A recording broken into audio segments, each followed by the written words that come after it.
రెండవ అధ్యాయము మొదటి వచనం నుండి మనం చదువుకుందాం. లేవి వంశస్థుడు ఒకడు వెళ్ళి లేవి కుమార్తెను వివాహము చేసుకొనెను. లేవి వంశస్థుడు. లేవికి కహాతు కుమారుడు అమ్రాము. అమ్రాము యాకేబదు అనేటువంటి వారు వీరు. ఆ స్త్రీ గర్భవతి అయి కుమారుని కని వాడు సుందరుడై ఉండట చూచి 3 నెలలు వాడిని దాచింది. మనకు హెబ్రీ పత్రిక 11వ అధ్యాయం 24వ వచనం ఈ విషయాన్ని ధృవీకరిస్తుంది. మోషే సుందరుడై ఉండట చూచి ఆ బిడ్డను దాచారు, విశ్వాసంతో దాచారు. దేవుడే ఒక ప్రత్యేకమైనటువంటి పర్పస్ కోసం ఈ కుమారుని ఇచ్చి ఉంటాడనేటువంటి విశ్వాసం వారికి ఉంది బాల్యం నుండే. కాబట్టి దాచారు. ఆ తర్వాత ఆమె వాడిని దాచలేక వాని కొరకు ఒక జమ్ము పెట్టి చేసి దానికి జిగటమన్ను కీలు పూసి అందులో పిన్నవారిని పెట్టి ఏటి ఒడ్డిన జమ్ములో ఉంచింది. వానికి ఏమి సంభవించునో తెలుసుకున్నటకు వాని అక్క మిరియాము దూరముగా నిలబడి ఉన్నది.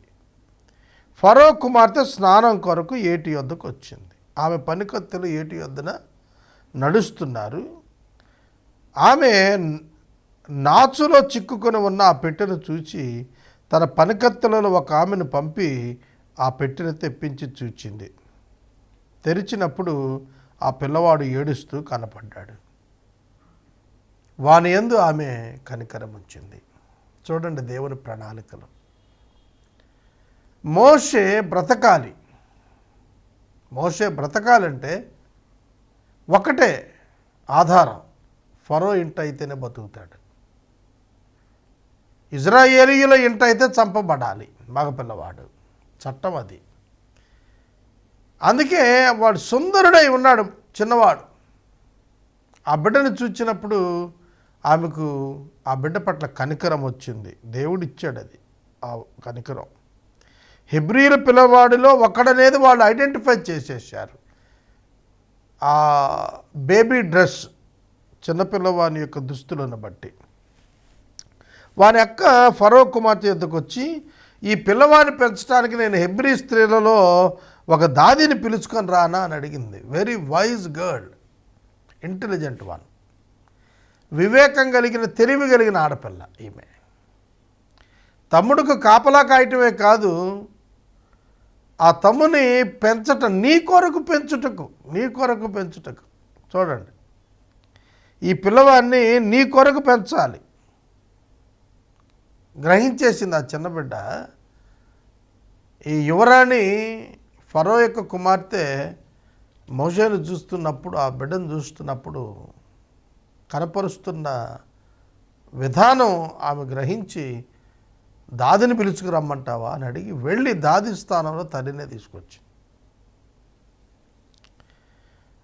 ఫరో కుమార్తె వెళ్ళమని చెప్పగా ఆ చిన్నది వెళ్ళి ఆ బిడ్డ యొక్క తల్లిని పిలుచుకుని వచ్చింది. ఫరో కుమార్తె ఆమె ఈ బిడ్డను తీసుకుని పోయి నా కొరకు వానికి పాలిచ్చి పెంచము, నేను నీకు జీతం ఇస్తాను అని చెప్పింది. ఆ స్త్రీ ఆ బిడ్డను తీసుకుని పోయి పాలిచ్చి పెంచింది. ఆ బిడ్డ పెద్దవాడైన తర్వాత ఆమె ఫరో కుమార్తె యొద్దకు అతను తీసుకుని వచ్చింది. అప్పుడు ఆమెకు అతడు కుమారుడు అయ్యాడంటే అడాప్షన్ ఏజ్ వచ్చింది, అడాప్ట్ చేసుకున్నారు.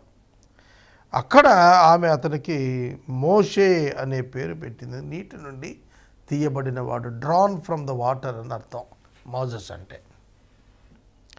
చూడండి దేవుని యొక్క కనికరం ఆ కుటుంబం మీద ఎట్లున్నదో. యాకేబెదు తన సొంత బిడ్డకు పాలిచ్చినందుకు దేవుడు ఆమెకు జీతం ఇప్పించాడు. తన సొంత బిడ్డను ఆహారం ఇచ్చి పెంచినందుకు జీతం ఇప్పించాడు ప్రభుత్వం నుండి. దేవుడు ఎంత కనికరం చూపించాడు ఆ కుటుంబం పట్ల ఆలోచించండి. అక్కడ మోషే వయస్సు 40 సంవత్సరాలు వచ్చేటప్పటికి ఐగుప్తు యొక్క విద్యలన్నింటిలో ప్రవీణుడైపోయాడు. ఫరో తర్వాత ఫరో కావలసినటువంటి లైనేజ్లో అతడు ఆవిర్భవించేశాడు. ఆ దినాలలో మోషే పెద్దవాడై తన ప్రజల దగ్గరికి వెళ్ళి భారాలను చూచాడు, వాళ్ళు ఎట్లా కష్టాలు అనుభవిస్తున్నారో చూశాడు. అప్పుడు అతడు తన జనులలో ఒక హెబ్రీయుడిని ఒక ఐగుప్తీయుడు కొడుతూ ఉండగా చూచి ఆ ఐగుప్తీయుడిని చంపి ఇసుకలో పాతిపెట్టాడు. మోషే యొక్క ఆలోచనలు తనను దేవుడు ఒక రక్షకునిగా, ఇజ్రాయేలునకు విమోచకునిగా ఏర్పరిచాడనే భావనలో ఉండేవాడు. అందుకని అలా జోలు కల్పించుకొని మరీ హెబ్రీయుడికి న్యాయం చేయడానికి యత్నం చేశాడు. తర్వాత రోజున మోషే బయటికి వెళ్ళి నడుస్తుండగా ఇద్దరూ హెబ్రీయులే ఈసారి పోట్లాడుకుంటున్నారు. మోషే వారి యొద్దకు వెళ్ళి అన్యాయం చేసిన వాడిని చూచి, నీవేళ నీ పొరుగు వాడిని కొడుతున్నావు అని అడిగాడు. వాడేమన్నా అంటే, మా మీద నిన్ను అధికారిగా తీర్పుగా నియమించిన వాడు ఎవడు? నీవు ఆ ఐగుప్తీని చంపినట్లు నన్ను చంపాలని అనుకుంటున్నావా అన్నాడు. వీరు సహోదరులు కానీ పోట్లాడుకుంటున్నారు. ఒకడు అన్యాయం చేశాడు, మరొకడి మీద దెబ్బలాడుతున్నాడు. అన్యాయం చేసిన వాడు మోషేను కూడా బెదిరిస్తున్నాడు. ఇశ్రాయేలు మీద నిన్ను తీర్పరిగా ఎవడు నియమించాడు? అపోస్తల కార్యాల గ్రంథం 10వ అధ్యాయంలో 42వ వచనంలో మనం చూస్తున్నప్పుడు యేసుక్రీస్తు ప్రభువును న్యాయాధిపతికి ఇశ్రాయేలు మీద దేవుడు నియమించాడని రాసింది. భక్తుల యొక్క జీవితాల్లో వాళ్ళు ఎదుర్కొన్నటువంటి నిందలు ఇశ్రాయేలీలకు విమోచనగా దేవుడు నియమించాడు. కానీ సొంత ప్రజలు మోషే యొక్క నాయకత్వాన్ని, మోషే యొక్క దేవుని నియామకాన్ని వాళ్ళు ఒప్పుకోలేకపోయారు. కనుక అతని యొక్క సమయం ఇంకా రాలేదు. ఆ లోపల అతడు యత్నాలు చేశాడు నాయకుడు ఉండటానికి. అందుకనే ఈ విధమైన పరిస్థితి వచ్చింది. వెంటనే భయపడ్డాడు మోషే. భయపడి అతడు మిద్యానుకు పారిపోయాడు. మిద్యానులో రవూయేలు అనేటువంటి ఆయన ఉన్నాడు. మిద్యాను యొక్క యాజకుడు అతడు. ఆ యాజకునికి 7 కుమార్తెలు, అతనికి మందలున్నాయి. ఆ మిద్యాను యాజకుడు తన కుమార్తెలకు మందలను ఇచ్చి మేపుట కొరకు పంపిస్తుండేవాడు. వాళ్ళు ఊరు బయట ఉన్నటువంటి నీటి బావి వద్దకు ఆ ఆడపిల్లలు వచ్చారు. అక్కడ మోషే లేచి మందలకు నీళ్లు పెట్టి వారికి సహాయం చేశాడు. యాకోబు కూడాను ఇలాంటి సన్నివేశం దగ్గరే రాహేలు కలుసుకున్నాడు. బావి దగ్గర నీళ్లు పెట్టే సందర్భంలోనే రాహేలును కలుసుకున్నాడు. అలాగే మోషే కూడా నీరు చేదిపోసే సందర్భంలోనే సిపోరా గారిని కలుసుకున్నాడు. ఈ రఘుయేలు దగ్గరకు ఆ ఆడపిల్లలు గృహానికి వెళ్ళిపోయారు. తండ్రి అడుగుతున్నాడు, ఈ సాయంకాలం ఇంత త్వరగా ఎలా వచ్చారు మీరు అని. అప్పుడు వారు మోషేని ఐగుప్తీయుడు అనుకుని అతని వస్త్రధారణ బట్టి, ఐగుప్తీయుడు ఒకడు మందల కాపరుల చేతిలో నుండి మమ్మల్ని తప్పించి వడిగా నీళ్లు చేది పోశాడు, అందువల్ల మేము త్వరగా వచ్చామని చెప్పారు. వెంటనే అతడు ఎక్కడ ఉన్నాడు, అతన్ని ఎందుకు విడిచిపెట్టి వచ్చారు, భోజనానికి అతన్ని తీసుకొని రండి అని చెప్పి పిలిచాడు. చూడండి, ఒక తండ్రి తన కుమార్తెకు ఎటువంటి వ్యక్తి భర్తగా ఉండటానికి ఇష్టపడతాడో ఇక్కడ మనకు కనబడుతుంది. చక్కటి పని చేసేటువంటి వ్యక్తి, తన కుమార్తెలను సంరక్షించగలిగేటువంటి వ్యక్తి, తన కుమార్తెలను భద్రం చేయగలిగి పోషించగలిగేటువంటి స్థాయి ఉన్న వ్యక్తికి ఎవరైనా సరే సహాయం చేసేటువంటి గుణమున్న మంచి వ్యక్తికి కుమార్తెను ఇవ్వాలనుకుంటారు.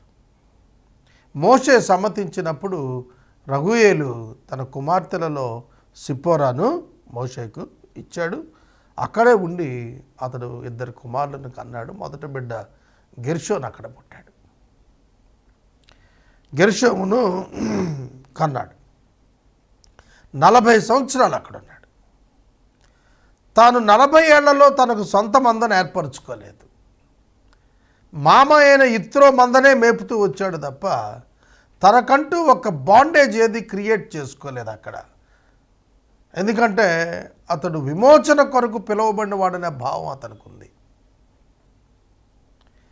కనుక ఇక ఐగుప్తు విషయానికి వచ్చేటప్పటికీ ఐగుప్తు యొక్క రాజకుమారుడుగా ఉండుట వలన అనుభవించేటువంటి భోగం కంటే దేవుని ప్రజల చేత నిందలు అనుభవించటమే గొప్ప భాగ్యంగా మోషే ఎంచుకున్నవాడు గనుక తన మార్గం ఐగుప్తుకు భిన్నంగా అతడు కొనసాగించాడు.